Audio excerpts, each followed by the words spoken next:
በቃ እኔ አሁን የሚታየ ልክ መዶሻ ይዞ የማፍረስ ያህል ነው መንግስት እየሰራ ያለው። ስራውን ሁሉ ትቶ ይችን ቤተክርስቲያን መዶሻ ይዞ እያፈረሰ ነው ያለው። አጠቃላይ ጉዳዩ የመንግስት ነው። ምክንያቱን ግን አናውቅ። ይችን ቤተክርስቲያን በማፍረስ እንዲህ በማድረግ መንግስት የሚያተርፈውን አላውቅ።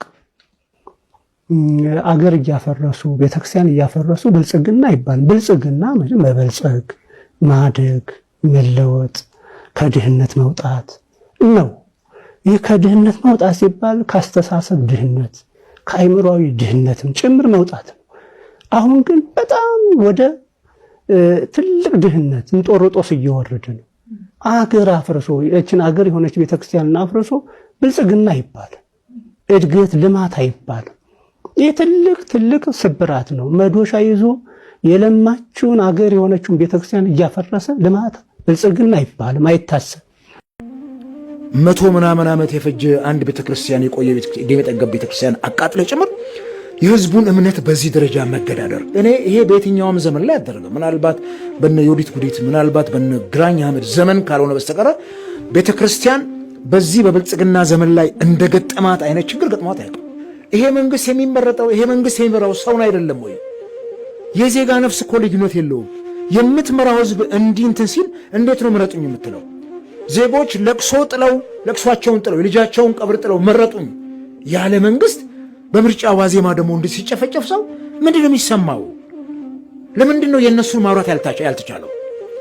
ለምንድነው የማይዘገበው? ይሄ ለምንድነው ዝም የሚለው? ፋና ይሄን ሁሉ የሚያረብደው የመንግስት ሚዲያ የነኚህ ሰዎች ነፍስ ህይወት አይደለም ወይ? ይሄ ሁሉ ህዝብ ምንም ይሁን አሁን የህዝብ ቁጥሩ ጉዳይ አይደለም። 13 ሰው የሚል ነው አሁን እየወጣ ያለው መረጃ የውጭ ሚዲያዎች የሚዘግቡት። እንግዲህ እናየዋለን ወደፊት። አሁን እኮ የሚባለው ምንድነው? ተወስደው የጠፉ አሉ፣ ይትረፉ ይኑሩ አይታወቅም። እሱ ሁሉ ሲረጋገጥ ነው ይሄን ያክል ሰው ሞተ የሚባለው። ዘንድ ይሄንን በዚህ ደረጃ ዝቅ አድርገው ማየታቸው ሪሊ እሳቸው እረኛ ናቸው የምእመኑ።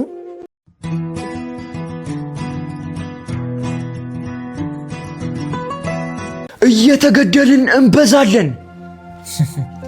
ይህ ኋላ ቀር የሆነ አስተሳሰብና በየትኛውም ሳይንስና በየትኛውም አካሄድ ብትሄዱ እየተገደሉ መብዛት የሚባል ነገር የለም።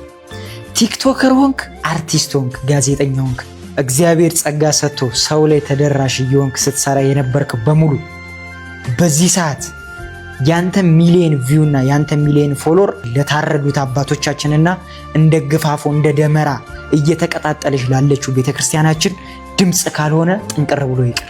እግዚአብሔር ሲሰጥም ሲነጥቅም ያቀበታል።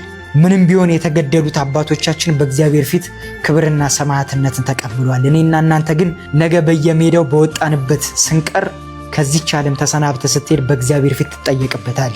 ኦርቶዶክስ ይሆንክ አንገት ላይ ማተብ ያሰርክ በሙሉ ይህንን ቪዲዮ ሼር፣ ኮፒ ሊንክ እያደረግ ለሚመለከታቸው ሰዎች አድርሱ። የኢትዮጵያ ሕዝቦች አብይን ምረጡ። በኑሮ ውድነት ቁልቁል እንድዘግጡ በጦርነት የሚያልቅ ሰው እንድታዋጡ ሁላችሁ ተነሱ ብልጽግና በሉ። በድሮን በድሽቃ እንድትገደሉ ሁላችሁ ጉረፉ ስጡት የምርጫ ካርድ። እስር ቤት እንዲሆን ኑሯችሁ ያለ ፍርድ